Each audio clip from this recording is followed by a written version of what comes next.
Irmãos, apesar de hoje ser dia 30, dia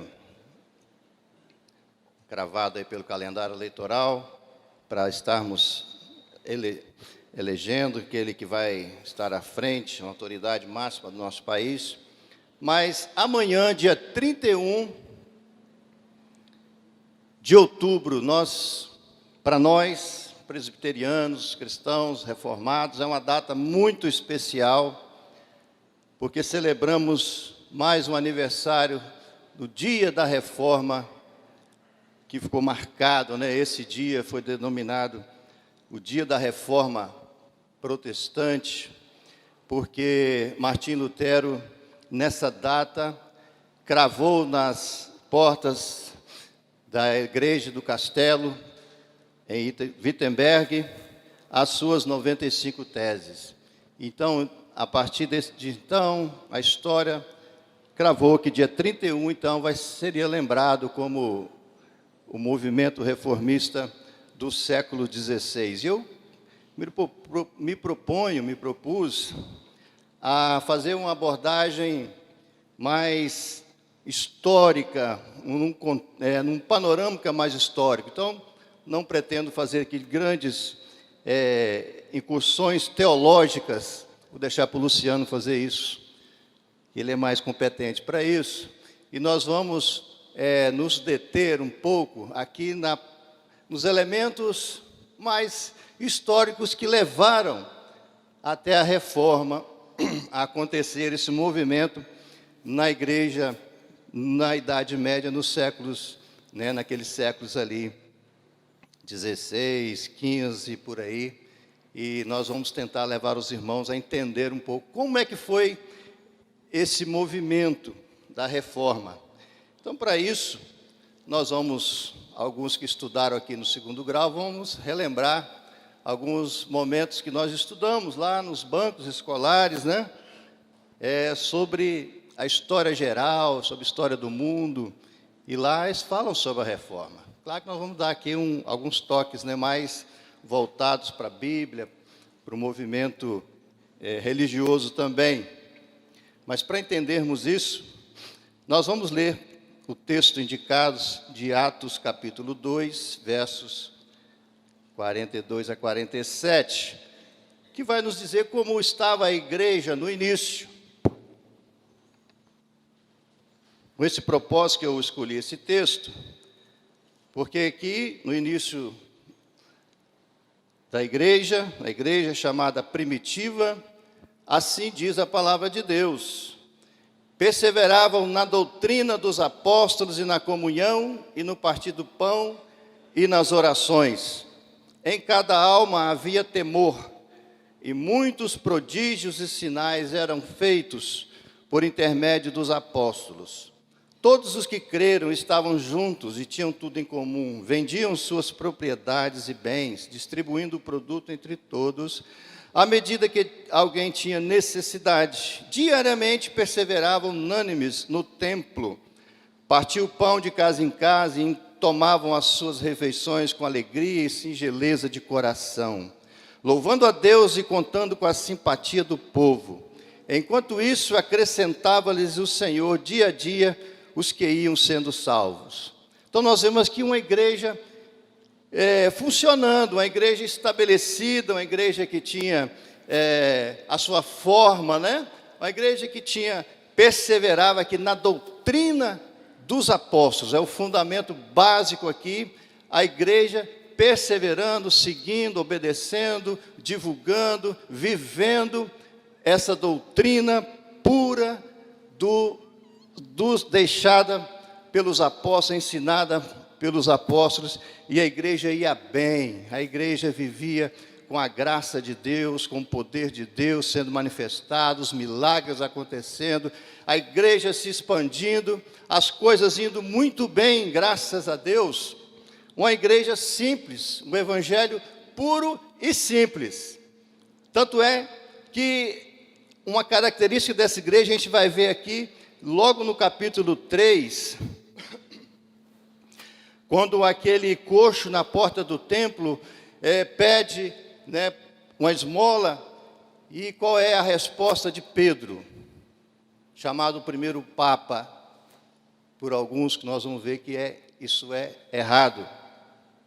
Qual é a resposta de Pedro? Quando aquele coxo vai, e clama por alguma esmola, ele diz, Atos 3,6, Pedro, porém, lhe diz, não possuo nem prata nem ouro, mas o que tenho, isso te dou. Em nome de Jesus Cristo Nazareno, anda. A igreja não tinha riqueza, a igreja não tinha poder político, a igreja não era influente no império, mas no sentido de ter poder político, de ter força política e força da espada, mas a igreja tinha algo essencial. Ela estava cheia do Espírito Santo e do poder de Deus. Não tenho prata nem ouro, mas o que tem, isso te dou. Em nome de Jesus, levanta. E a gente vai ver no decorrer da história, mais à frente, que a igreja tinha prata, tinha ouro, tinha poder político, tinha força, mas já não podia dizer, em nome de Jesus, levanta e anda. E nós queremos mostrar como isso foi acontecendo no decorrer da história.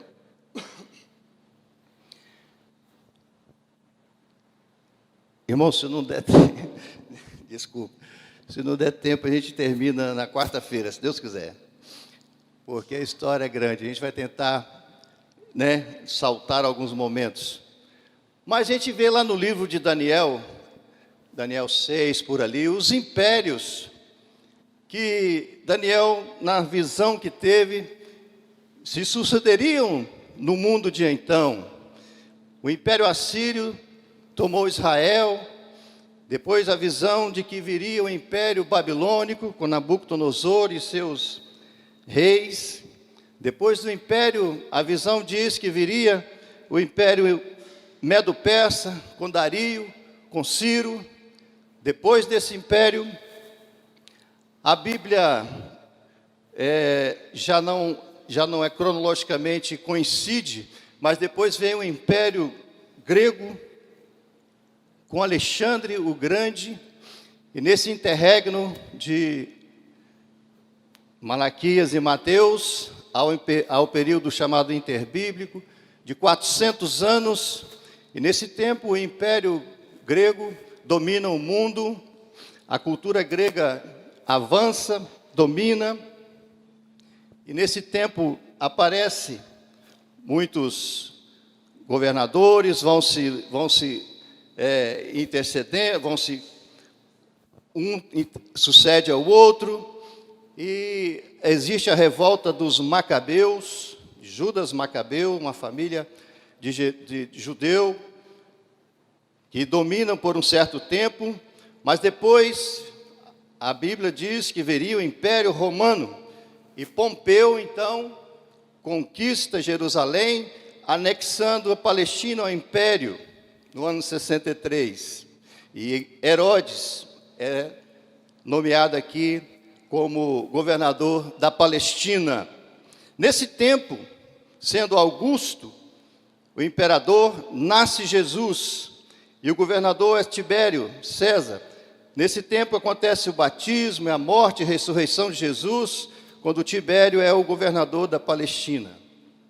Depois disso, vem Calígula, imperador nos anos 30, no tempo de Pentecoste e de Saulo. E aí entramos aqui no livro de Atos. A igreja está reunida, a igreja tem a sua forma, a igreja está perseverando na doutrina dos apóstolos. E o livro de Atos é o início aí dessa igreja. E na doutrina dos apóstolos a igreja vai se fortalecendo, a igreja vai crescendo com Deus, abençoando esse povo, abençoando os seus filhos. E nesse tempo aparece então Saulo de Tarso. Saulo de Tarso, esse judeu, escriba muito inteligente, zeloso, estudioso das Escrituras, da tribo de Benjamim, a tribo mais importante de Israel. E vem Paulo, o maior teólogo de todos os tempos, o maior bandeirante, missionário que nós temos, e ele então traz para a igreja algo que talvez faltasse, a teologia da igreja.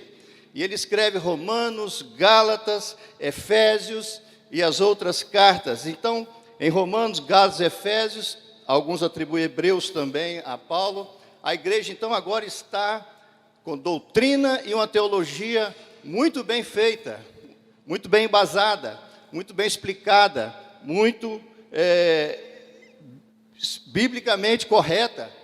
E a igreja avança então com as obras, as viagens de Paulo, as viagens missionárias, e a igreja vai se expandindo, vai crescendo, obedecendo a Atos 1:8, recebendo o poder de Deus, uma promessa, e recebendo o método de Deus, crescendo através das regiões, chegando até os confins do mundo.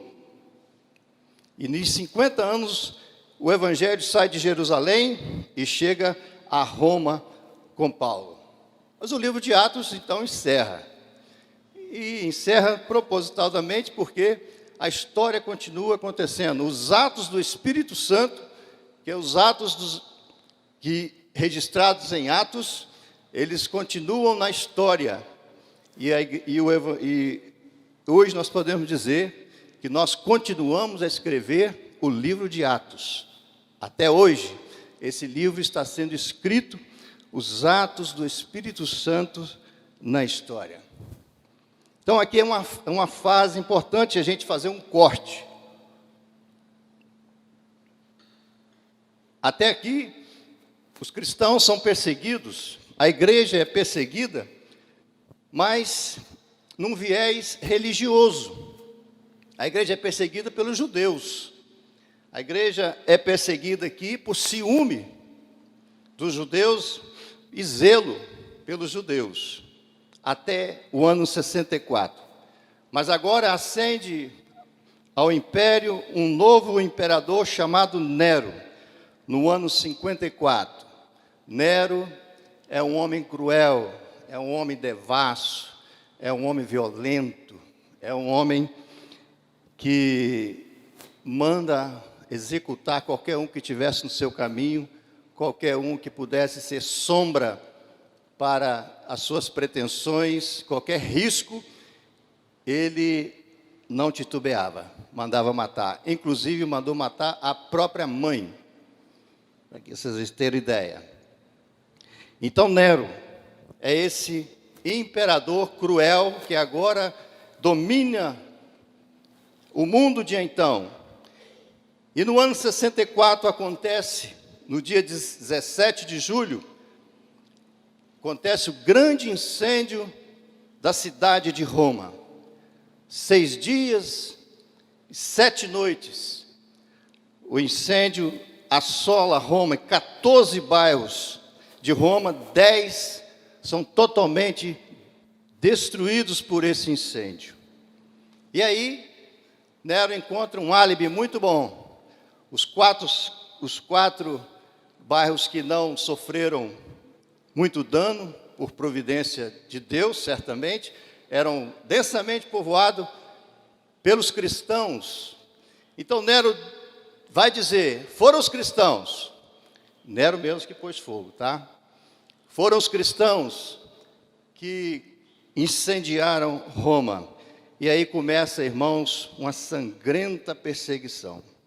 Aí começa uma perseguição já do império, da espada, da força bélica contra a igreja, contra os cristãos, e centenas, milhares de cristãos são assassinados, chacinados, os crentes são crucificados. Diz Eusébio que faltou madeira para tantas cruzes naquele tempo, tanto foram os cristãos que foram crucificados e mortos de todas as formas. Uma perseguição muito cruel. Mas no ano 66, existia uma resistência em Jerusalém dos judeus, e Tito, general Tito, foi chamado para conter e controlar aquela rebelião dos judeus. Depois disso, Nero se suicida, ele é deposto pelo Senado, e ele, por pressão, ele então comete suicídio. E no ano 70, essa rebelião está mais forte ainda em Israel, e Tito vai lá e, segundo a previsão de Jesus, né, que não ficaria pedra sobre pedra lá naquela profecia do templo, Tito então promove a destruição no ano 70 de Jerusalém e do templo, e promove uma grande dispersão dos crentes, dos cristãos de então. Seguindo a história, vem Vespasiano e constrói o Coliseu Romano. Vespasiano, no ano 100, ele promove 100 dias de eventos para inaugurar esse grande teatro que ele construiu, e até hoje ele está lá, de pé, uma prova viva do que foi, do que passaram os cristãos. E nesses 100 dias, ele promoveu o massacre de milhares e milhares de cristãos, o martírio dos nossos irmãos que eram enrolados em peles de animais e julgados ali naquela arena para serem trucidados de todas as formas, pelos animais ferozes, e de muitas maneiras os cristãos foram feitos de espetáculo horrendo, sangrento, para dar sabor e dar prazer àquela gente ávida por sangue, e esse imperador Vespasiano fez isso. Depois vem uma grande perseguição com Domiciano também, chamado Segundo Nero, devido também à sua fúria contra os cristãos. E ele foi o primeiro imperador a arrogar para si o título de Senhor e Deus, Domiciano. Domiciano, ele vai então exilar o apóstolo João, o último dos apóstolos ainda com vida. Todos os outros já tinham sido mortos, e mortos pelo viés do martírio, serrados, crucificados, queimados vivos. E sobrava então João, e como que querendo jogar uma pá de cal no cristianismo, ele manda João lá para Patmos, uma ilha do mar Egeu, como que fechando as portas para o cristianismo. Mas Deus é o Senhor da história, Deus é soberano, e Deus mesmo é que leva ali João para aquela ilha, para mostrar a ele, já que as portas das terras tinham sido fechadas, Deus vai abrir uma porta no céu, para que João conhecesse as coisas que breve hão de acontecer. Mas mesmo assim, com toda a perseguição, com toda a investida contra a igreja, contra os cristãos, através de Marco Aurélio, Sétimo Severo, e a igreja ainda se fortalecia, se reunia, como diz o apóstolo, nos antros, nas catacumbas, e a igreja mesmo assim se fortalecia, e Tertuliano vai dizer, não adianta, o sangue dos mártires é a semente da igreja.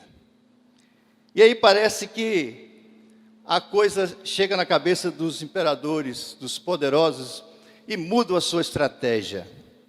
Já com o imperador Décio, no início do século IV, ele muda esse viés de martírio e passa a torturar apenas, a pessoa para a negação da fé. E eles torturavam os cristãos e mandavam que eles se sacrificassem aos deuses de Roma. E certamente os cristãos firmes, olhando para o céu, não faziam isso e eram torturados também até a morte. E aí vem Diocleciano, em 23 de fevereiro de 303, ele faz um edito, ele faz um decreto e começa agora uma grande perseguição novamente, que durou 10 anos, cumprindo aqui Apocalipse 2, 10 e 11. Uma perseguição que o Apocalipse vai dizer de 10 dias, mas os historiadores, intérpretes da Bíblia, entendem que esse método da interpretação historicista do Apocalipse, dias correspondem a anos, então entende-se que foi 10 anos, e assim foi a perseguição de Diocleciano, e os livros sagrados são queimados, execução ainda, tortura, martírio, e os cristãos deveriam oferecer seus sacrifícios aos deuses romanos. Eusébio de Cesareia vai descrever como eram cruéis esses martírios. Mas agora, irmãos, prestem atenção que vai acontecer algo super importante da gente entender na história da igreja. Constantino agora é o Augusto, é o imperador de Roma, do Império Romano, e ele talvez entendendo, e aqui o historiador diz que o império estava já em crise, já não era mais aquele império forte, poderoso, o império desunido, precisando de reformas, precisando de um ajuntamento, de uma união.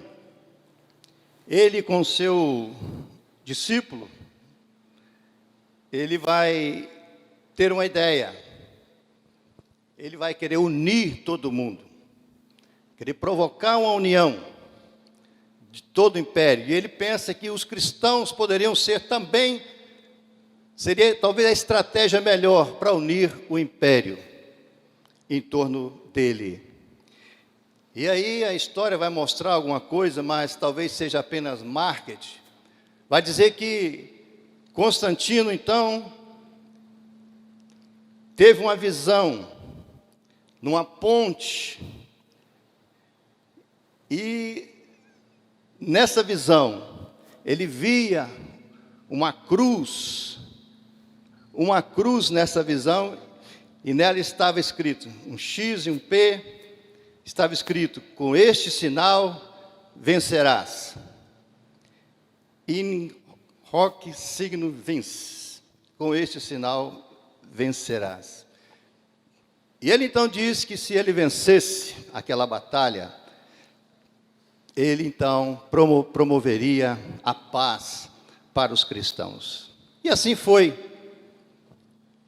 Os soldados pintaram, tem até filme sobre isso, nos seus escudos, um X e o P, e eles venceram aquela batalha, e em 13 de junho de 313 é publicado, é assinado o Edito de Milão, com Licínio e Constantino, porque havia o imperador no Oriente e o imperador de Roma. Licínio era cunhado de Constantino, e eles assinaram então o Edito de Milão, dizendo assim: nós, Constantino e Licínio, imperadores, encontramos-nos em Milão para conferenciar a respeito do bem e da segurança do império. Decidimos que, entre tantas coisas benéficas à comunidade, o culto divino deve ser a nossa primeira e principal preocupação. Pareceu-nos justos que todos os cristãos, inclusive, gozem de liberdade de seguir o culto e a religião de sua preferência. Assim, qualquer divindade que no céu mora, ser-nos-á propícia a nós e a todos os nossos súditos. Então agora, Constantino publica oficialmente que a perseguição tinha cessado, que agora os cristãos estavam livres, inclusive que a religião cristã agora era a religião do império. O próprio imperador agora estava convertido, ele teve aquela visão, aquela experiência, e ele agora era um crente. Meus irmãos, isso foi bom? E foi muito ruim. Foi bom porque os irmãos pararam de morrer, né? Pararam de ser sacrificados, torturados. Isso foi bom. As terras dos crentes que tinham sido confiscadas pelo Estado foram devolvidas. As coisas estavam indo bem, caminhando com alegria, todos em paz, cultuando a Deus. Mas isso foi muito ruim, foi muito mal para a pureza da religião, do evangelho, da fé cristã. Porque agora fazer parte da igreja dava status. Eu sou da igreja do imperador. E com isso vieram muitas e muitas pessoas de todas as maneiras, de todos os crédulos, de todas as crenças, e eles vieram trazendo com eles os seus costumes, trazendo com eles as suas práticas pecaminosas, os seus desvios todos, entraram na igreja, era uma miscelânea. Agora, para entrar na igreja, já não era mais pela a conversão pura e sincera. A porta de entrada na igreja agora era pela conveniência, não era mais pela conversão. A igreja se inflamou, se encheu, e aí que começa os maiores problemas da igreja. Enquanto a igreja foi perseguida, seu sangue derramado, os mártires dando a sua vida pela causa da palavra, da verdade, ela crescia e se fortalecia. Agora a igreja estava grande, mas cheia de erros, cheias de práticas que a Bíblia condena. E aí começa. Os desvios doutrinários, teológicos, levantam um ário na Alexandria para atacar a pessoa de Jesus.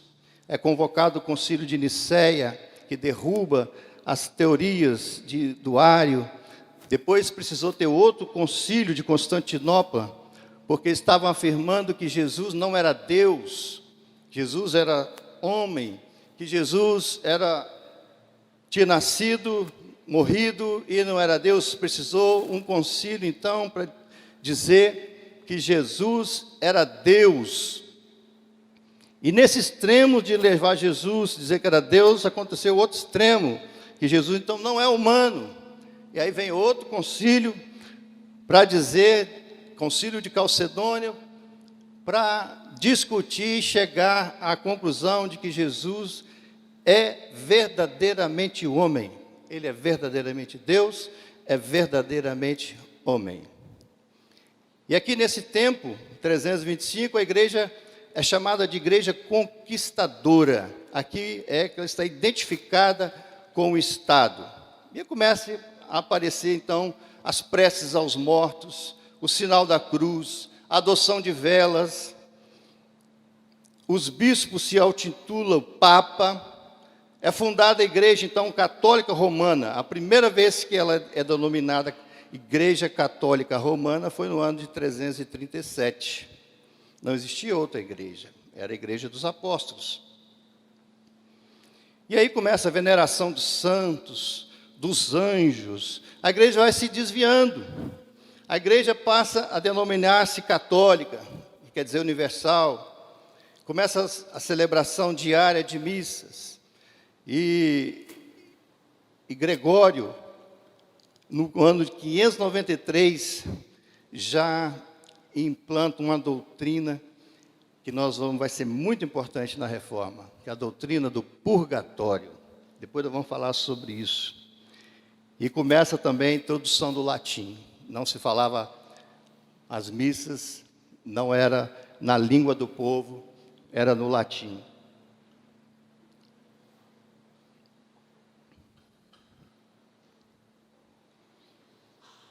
E aí vem, então, vamos dar um pulo, né, começa a Idade Média, no século V, escolástica, também chamada assim, a Idade das Trevas, e a igreja estava aqui completamente desvirtuada, totalmente deformada, já que nós vamos falar de reforma, né, Carlinhos? Você que é o homem da obra, quando a coisa está deformado, ela precisa de reforma para ficar na forma correta. E grandes cidades nesse período disputavam, né? Existia o Papa do Oriente, o Papa do Ocidente, e as grandes cidades, 5 grandes cidades nessa época, disputavam o poder. Os bispos dessas cidades estavam, né, se deflagrando aí uma disputa de quem era o maior, de quem era o melhor, de quem tinha mais poder. E Roma, no Ocidente, era uma dessa cidade, Constantinopla, no Oriente, Alexandria, no Egito, Antioquia da Síria, que era a 3ª maior cidade do mundo, e Jerusalém também. Aí, nesse tempo, o imperador romano, chamado Focas, ele nomeia Gregório I como bispo da Igreja Romana, como sucessor de Pedro. Bispo é supervisor, o chefe supremo da Igreja Romana. Ele nomeia Gregório como bispo universal da Igreja. É interessante que Gregório não aceitou esse título. Parece que era um homem sério. Ele disse assim: qualquer que aceitar esse título deve ser considerado um anticristo, porque só Jesus, o Filho de Deus, pode receber esse título de bispo universal da igreja. Glória a Deus. Gregório I, guarda esse nome. Põe o nome do seu filho, Gregório. Tínhamos aqui, né? Mas 3 anos depois, Focas, o imperador, nomeia então Bonifácio III. Ele aceita. Ele caiu bem, né? Me caiu bem esse título de chefe supremo, bispo universal da igreja. E aqui começa o que chamamos de papado, no ano 604. Aí, antes que algum universitário venha dizer assim: não, Franz, mas lá no livro da história fala que Pedro foi o primeiro papa e depois tem uma relação de papas depois de Pedro. Já viram isso? Alguém sabe disso? Vocês não estudaram essa matéria, hein? Mas aqui eu quero explicar. Isso foi uma farsa que foi julgada na história, porque não existe sucessores de Pedro. Nem Pedro foi papa. Pedro nunca quis isso, nunca falou isso. Jesus nunca disse que Pedro seria papa. Mas surgiu no ano 800 essa história de que depois de Pedro vieram sucedendo os papas e tal. Um documento chamado, foi depois apelidado, né, como as falsas decretais de Isidoro. Esse documento forjado e falsificado é que legitimava essa relação e essa história de Pedro e os sucessores de Pedro pelos séculos. Claro que é uma interpretação de Mateus 16. Eu te digo que és Pedro, e sobre esta pedra, Jesus, né, edificarei a minha igreja. Mas aí, irmãos, coube a um escritor alemão, João, né? Joseph Ignaz von Döllinger, apelidado de Janus. Janus escreveu um documento, um tratado chamado Papa e o Concílio. O Papa e o Concílio. Tem em português esse livro. Mas, irmãos, é interessante. Quem escreveu o prefácio desse livro, de Janus, o Papa e o Concílio, foi ninguém mais, ninguém menos do que o grande tribuno católico escritor,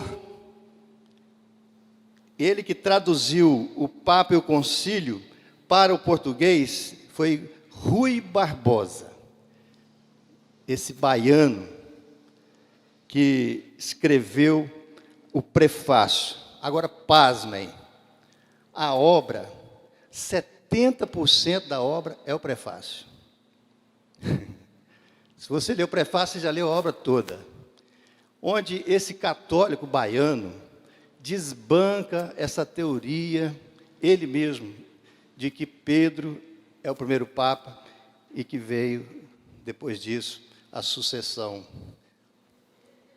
de Pedro. Entendido, alunos? Pode falar, irmão. Pode.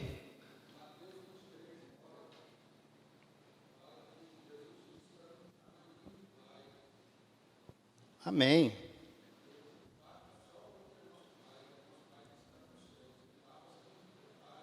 Pai, padre, né? Padre, papa, significa pai.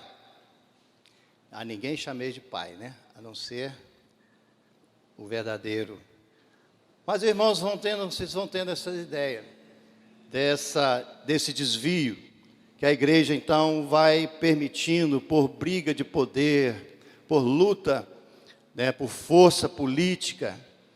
As pessoas vão perdendo completamente o senso da palavra de Deus e eles vão se deixando levar pelos seus impulsos carnais, os seus orgulhos, as suas vontade, né, de serem reconhecidos, de ter a sua imagem venerada, de ter o seu nome exaltado. Eles vão fazendo de tudo, permitindo isso, permitindo aquilo, desde que, né, eu seja beneficiado. Então vai começar aí o beijar os pés do Papa, em 709, veneração da cruz, das relíquias, das imagens. Relíquias, eles inventavam tanta coisa para ser venerada. O dente da Nossa Senhora, né? O crânio do apóstolo, a catacumba do outro apóstolo. Existiam milhares e milhares, né? O pano que cobriu não sei quem, a roupa que... Tudo eram relíquias consideradas sagradas e consagradas pelo Papa para que fossem veneradas, para que fossem compradas, certamente, pelos incautos. Água benta misturada com a pitada de sal, abençoada pelo padre, em 780, os batismos dos sinos, a canonização dos santos mortos, em 995, o celibato dos sacerdotes, então, agora já não podiam mais casar, jejuar às sextas-feiras durante as quaresmas, o rosário e o terço de oração, e começa a Inquisição também, pelo Conselho de Verona, a instituição agora da indulgência, nós vamos falar melhor daqui a pouco, como a venda da salvação, o dogma da transubstanciação foi decretada pelo Papa Inocêncio III. O que é a transubstanciação? Na hora que o fiel toma a hóstia, porque o vinho não era dado, né? Não é dado até hoje aos fiéis, e sim a hóstia. Naquele momento acontece a transubstanciação, sai até um sanguinho assim, né, segundo eles, porque aquilo se transforma literalmente no corpo, na carne de Jesus. É um milagre diário que acontece na transubstanciação. Aí vem 1200, a confissão de pecados auricular. Agora o padre, o sacerdote pode ouvir os seus pecados e você pode ser perdoado ali na hora pelo Papa, cumprindo ali uma sentença, uma pena, né? Tantas Ave Maria, tantos Padre Nosso, comprar uma relíquiazinha, tal, você é perdoado quando você faz a confissão auricular a um padre. E aí vem adoração à hóstia. E no ano de 1287, os fiéis são proibidos de ter acesso à Bíblia, aos leigos. E a sua inclusão foi na lista de livros proibidos, foi feito pelo Conselho de Valência. A Bíblia agora era um livro proibido. Quando eu comecei a ver o filme Lutero, para dar uma rememorizada, não deu tempo, já estava tarde. Mas um momento lá o bispo vai argumentar com Lutero. Lutero, não vem de falar de Bíblia não, isso é difícil até para o Papa. É difícil de entender. Como é que você quer que o povo tenha a Bíblia nas mãos? O povo não vai entender nada, nem eu entendo, ele falou. Então a Bíblia era proibida. Foi inventado o escapulário, uma tira marrom com desenho de uma virgem que tinha poderes, se colocasse sobre o enfermo ele era curado. E aí, irmãos, vai essa lista até a última, né? Para ser rápido aqui.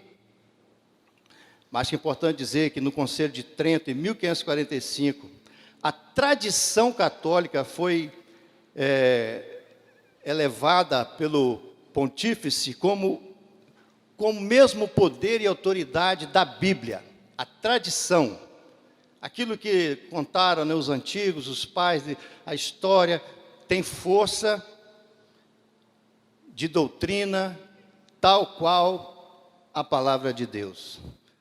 Olha onde a gente vai chegando com esses desvios.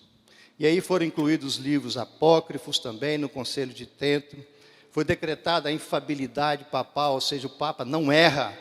Em 1870, Maria foi colocada como a rainha dos céus, a mãe de Deus, a mediadora entre Deus e os homens. Maria é levada por uma bula, por um decreto agora, que agora ela é a mãe, a rainha dos céus. Esse talvez fosse o último dogma. E a igreja, então, está desse jeito, nas trevas, como denominada nessa época. Uma igreja totalmente longe daquele conceito puro e simples dos primeiros apóstolos. Perseveravam na doutrina, na sã doutrina dos apóstolos, e nela perseveravam. Agora a igreja está seguindo todo tipo de heresia e está literalmente no fundo do poço, enquanto instituição que deveria defender o Evangelho e levar as almas até Jesus. E aí, irmãos, nesse tempo começam alguns movimentos. E na França, na Inglaterra, mas nós vamos nos deter aqui mais que aconteceu na Alemanha com Lutero. Mas é muito importante ver depois, os irmãos pesquisarem, a gente pode trazer também, sobre o que Deus fez com Calvino na França, com Zwinglio na Inglaterra, a reforma anglicana, né, com Henrique VIII, que foi uma conveniência também, a anti-reforma também, contra-reforma feita pela própria Igreja Católica. Mas a Igreja precisava, então, voltar às coisas antigas, voltar às coisas primitivas, ao Evangelho puro e simples. Carl Trueman diz assim: a reforma é a tentativa de colocar Deus, como Ele se revelou em Cristo, no centro da vida e do pensamento da igreja. Um resumo do que é a reforma: a tentativa de colocar Deus, como Ele se revelou em Cristo, no centro da vida e do pensamento da igreja. E Deus, na sua soberania, vai levantar um movimento no norte da Itália, a Renascença, que foi uma busca pelas coisas mais puras, uma volta às coisas primitivas, aquilo mais original, aos documentos originais, a busca das questões mais lá no cerne dela mesmo, como começaram as coisas, a Renascença veio trazer essa ajuda para que a reforma acontecesse. E nessa redescoberta das coisas, também os originais da Bíblia foram buscados. E nesse tempo também aparece a invenção da imprensa, de Gutenberg. E a igreja, nesse tempo, era a senhora do mundo, dominava as artes, as ciências. A igreja que dizia o que era arte, a igreja é que dizia o que era verdadeiro na ciência. Todos tinham de se dobrar perante a igreja no que ela determinava do que era o conhecimento científico. Nicolau Copérnico vai dizer, né, que a Terra girava em torno do Sol e não a Terra era o centro de todas as coisas, né? Como a igreja afirmava, e ele é concitado a afirmar isso, e ele volta atrás e não, né, com medo de ser considerado herege, porque se o camarada era considerado herege, decretado herege, excomungado, qualquer um podia passar por ele e matar ele, que estava perdoado, poderia acabar com a vida dele.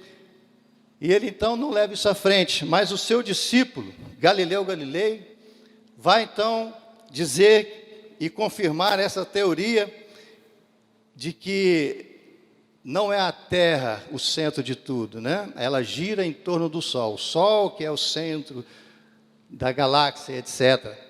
E aí foram apertar ele, e ele falou, se você não negar, você vai ser considerado herege. E ele falou, eu nego, mas que gira, gira. E a política, as artes, estavam nas mãos da igreja. Ela que dominava, nomeava os reis, os poderosos governadores, e toda a estrutura da igreja espalhada pelo mundo era dominada, né? Todos tinham que recolher seus tesouros, seus valores e mandar para Roma. A igreja controlava, depunha os reis, tirava os reis. A igreja é que determinava o que era verdade, o que não era verdade quanto à religião.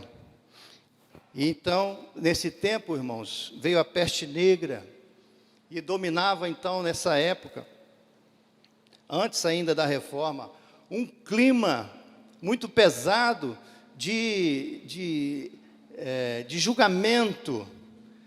As pessoas estavam muito ansiosas quanto à sua salvação, uma sensação de culpa muito grande, uma sensação de morte, parece que rondava as pessoas e elas estavam apavoradas com a vida além, não tinha ensino nenhum, era ensinado apenas o que a igreja queria, apenas julgamento, um Deus severo, um Deus punitivo, um Deus que castiga, um Deus que manda para o inferno. E as pinturas dessa época, se nós vamos ver, as pessoas horrorizadas, tinha foi famoso, a dança das mortes, onde, né, o anjo vinha com aquela foice ceifar. Então havia esse clima de horror, de não saber o que vai acontecer, de súplica, de medo da morte mesmo. A igreja catequizava as pessoas na base da lei, na base do julgamento, né? E não havia graça nenhuma nisso, não havia graça nenhuma e nem graça de Deus. Nesse tempo, era só julgamento, era só apontar o dedo, era só dizer, se você não fizer isso, você está no inferno, seus pais estão no inferno, seus tios estão no inferno, se você não fizer isso, isso e isso. A peste negra deixou assim 3 milhões de mortes. Ninguém sabia o que estava acontecendo. Então havia um clima difícil.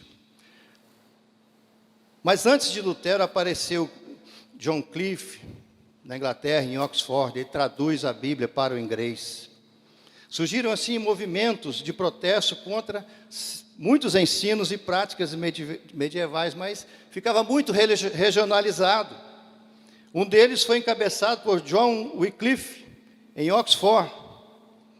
Depois aparece na Boêmia, em Praga, uma pessoa chamada John Hus, que foi muito tocado pelos escritos e a pregação de Wycliffe. Em 1372, John Hus nasce, e ele se torna um sacerdote professor de Praga, lá na Boêmia, que foi influenciado por esses escritos. Mas ele foi, pelo Concílio de Constança, ele foi concitado a retroceder nos seus ensinos, nos seus posicionamentos contra a igreja, e ele foi queimado. Apesar de ter dado a ele um salvo-conduto, ele foi queimado vivo. Jan Hus. Hus, na língua húngara, quer dizer ganso. E ele diz assim, segundo um livro que talvez todos nós devêssemos procurar e ler, diz que tem em português, Livro dos Mártires, escrito por John Foxe. Livro dos Mártires. Diz a história que esse livro foi o livro mais lido depois da Bíblia. Não foi o do John Bunyan, peregrino, mas, segundo alguns, diz que o Livro dos Mártires, de John Foxe, é o livro mais lido depois da Bíblia. E exerceu uma influência tão grande na Inglaterra, que os ingleses passaram a rejeitar muito a Igreja Católica por causa desse livro, porque ele contava ali os martírios dos crentes pela igreja, a perseguição da igreja aos crentes. O que ficou desse livro na mente da Inglaterra, dos ingleses, foi uma aversão à Igreja Católica, porque a Igreja Católica persegue a verdade, a igreja que perseguiu a verdade. E ele vai escrever sobre John Hus, o que John Hus falou no momento do seu sacrifício na fogueira. Ele diz assim: hoje vocês queimam um ganso, Hus, mas daqui a 100 anos um cisne surgirá, que vocês serão incapazes de cozer ou assar. Vai aparecer um cisne. E ele estava falando de Lutero. Ele estava falando aqui de Lutero. Nós vamos então tentar correr com Lutero. Me dá 10 minutinhos. Amém? Ou eu posso deixar Lutero para semana que vem. Mas Lutero queria ser advogado. E ele foi visitar os pais, estudando para advogado. Na viagem, ele sofre ele tem um medo tão grande que estava uma tempestade muito forte, raios, trovões, muito supersticioso também. Segundo alguns, um amigo dele é atingido por um raio, outros não falam isso, mas ele clama por livramento a Santa Ana. E ele diz que se Santa Ana o livrasse daquele momento, ele entraria para o convento. Lutero tem esse nome por causa, ele nasceu no dia do Santo Lutero. Então ele cumpre a sua promessa, ele vai para o convento agostiniano de Erfurt. E lá, ele se dá muito bem, ele é muito dedicado. E Lutero tem uma sensação de justiça muito forte. Lutero se sente pecador ao extremo. Ele fala assim: a minha situação era que, apesar de ser um monge impecável, dedicado, eu me punha diante de Deus como um pecador perturbado por minha consciência e não tinha confiança de que meus méritos poderiam satisfazê-lo. Lutero chega a dizer que ele tinha ódio de Deus, porque Deus o fez pecador e ainda cobrava, e ainda puniu o pecado, mas é Deus que me fez pecador. E Lutero tinha essa ânsia de agradar a Deus, de ser justificado de alguma forma, e ele fazia autoflagelação, ele se esmerava por ler as Escrituras, ele se esmerava por ser santo, por ter mérito diante de Deus, para não ter uma mente tão perturbada. E ele se confessava todo dia, a ponto de o camarada falar assim: Lutero, você tem 2 anos que está confessando, nenhuma dessas confissões valeu a pena, você não fez nada de errado. pelo menos aí, mata alguém, faz alguma coisa, depois vem confessar, porque eu já estou enjoado de te ouvir. Mas ele era perturbado pela sua consciência, ele queria ser uma pessoa melhor, ele se achava o pior dos pecadores. Então esse cônego, que ele tinha acesso nesse mosteiro, vendo a sua capacidade, a sua inteligência, envia ele para estudar, para fazer doutorado em Bíblia. E ele vai para Wittenberg e ali ele começa a expor nos originais, a expor ali com os alunos, a estudar os Salmos, Romanos, Gálatas, Hebreus, verso a verso. E Lutero está muito impactado por tudo que ele está estudando e ouvindo e sentindo, tudo que ele está aprendendo no livro de Romanos, de Gálatas. E nesse tempo, o Papa Leão X, precisando fazer uma grande igreja em Roma, a Basílica de São Pedro. E a igreja não está mais nessas condições, ele então incrementa a questão das indulgências.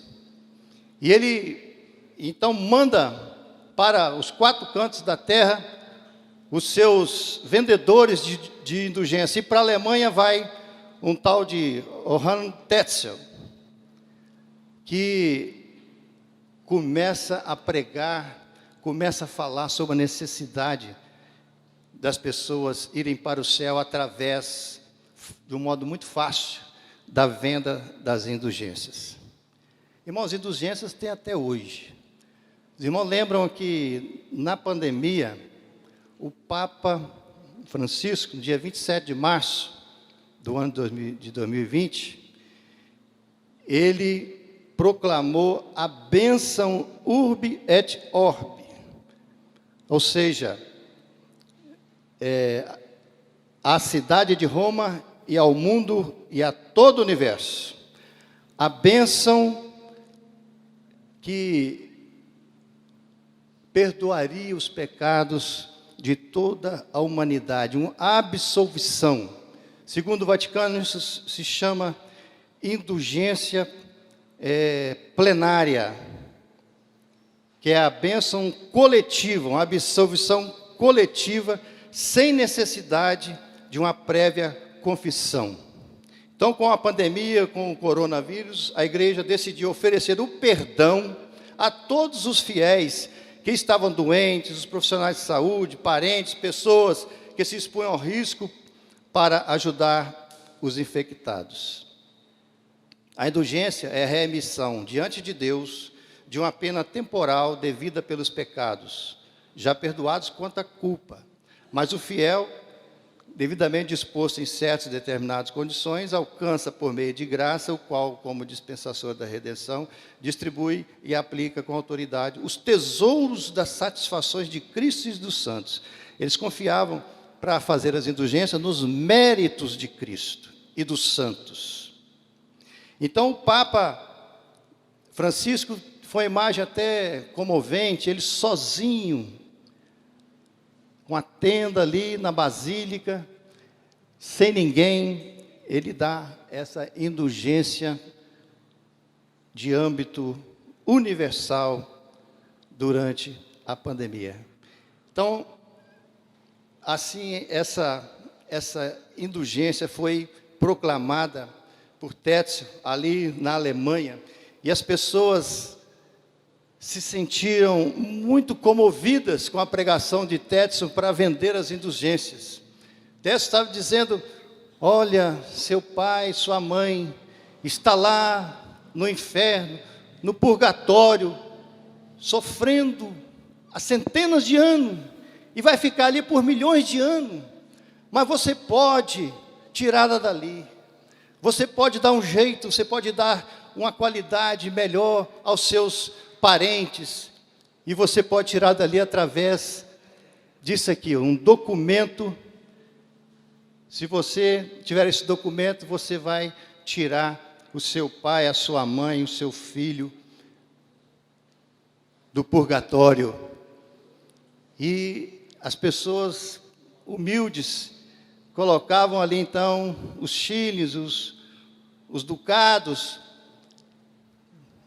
no cofre, né, de Tétsia. E eles fizeram até uma musiquinha que falava assim: assim que uma moeda tilinta no cofre, uma alma sai voando do purgatório. E assim essa doutrina perversa assolava as pessoas mais humildes, as pessoas estavam já na miséria e se endividavam para comprar um lugar no céu. Você podia comprar 1 ano de perdão, 2 anos de perdão, você podia cometer pecado à vontade. 5 anos, se fosse uma boa grana, podia cometer pecado para o resto da vida. Você estava garantido no céu, porque esse documento papal, assinado pelo Papa, te dava isso. E Lutero ali, então, vendo isso, cresce no coração dele um desejo que a igreja se reformasse, que a igreja mudasse. E em 1517, então, ele vai entrar no coração dele, Romanos 1,17, visto que a justiça de Deus se revela no Evangelho, de fé em fé, como está escrito, o justo viverá por fé. Ele diz: concluímos, pois, que o homem é justificado pela fé, independentemente das obras da lei. Agora eu considerava a Escritura Sagrada de maneira diferente, e tornei-me alegre como que renascido. Sim, como se tivesse entrado pelos portões abertos no próprio paraíso. Lutero então vê Deus falando ao seu coração, e como um raio que ele não teve naquele dia, agora um raio bate sobre ele, ilumina o seu coração e a sua mente, e foi como um portal no paraíso que se abriu. Ele concluiu que somos declarados justos quando somente cremos em Cristo. Não há um processo de méritos que eu vá fazendo dia a dia, comprando indulgências, relíquias, venerando santos, que eu vá me tornando bom. Eu sou declarado justo pelo que Cristo fez por mim. Graças a Deus, essa doutrina da justificação pela fé está presente em todos os catecismos, em todas as confissões de fé que nós conhecemos. E aí, irmãos, para acabar, que nós não temos tempo de falar sobre as outras coisas importantes. Lutero foi concitado a refutar, a negar as suas crenças. Foi perseguido pelo Papa, foi perseguido pelo príncipe, pelo rei da Alemanha, e em 1521 foi convidado para ir em Worms, para ele se redimir, para ele negar todas as suas crenças. Até então, todos os seus escritos, ele já havia escrito as 95 teses, ele já havia escrito o Catecismo Maior, o Catecismo Menor, ele já havia escrito Nascido Escravo, sobre a renovação da vida cristã, sobre as boas obras, um apelo à nobreza germânica. Ele já havia escrito o Cativeiro Babilônico, sobre a liberdade do homem, já tinha publicado 24 hinos, inclusive os 155, Castelo Forte, e ele já estava traduzindo a Bíblia para o alemão, e ele colocar diante dele todos esses livros, e eles perguntam, né?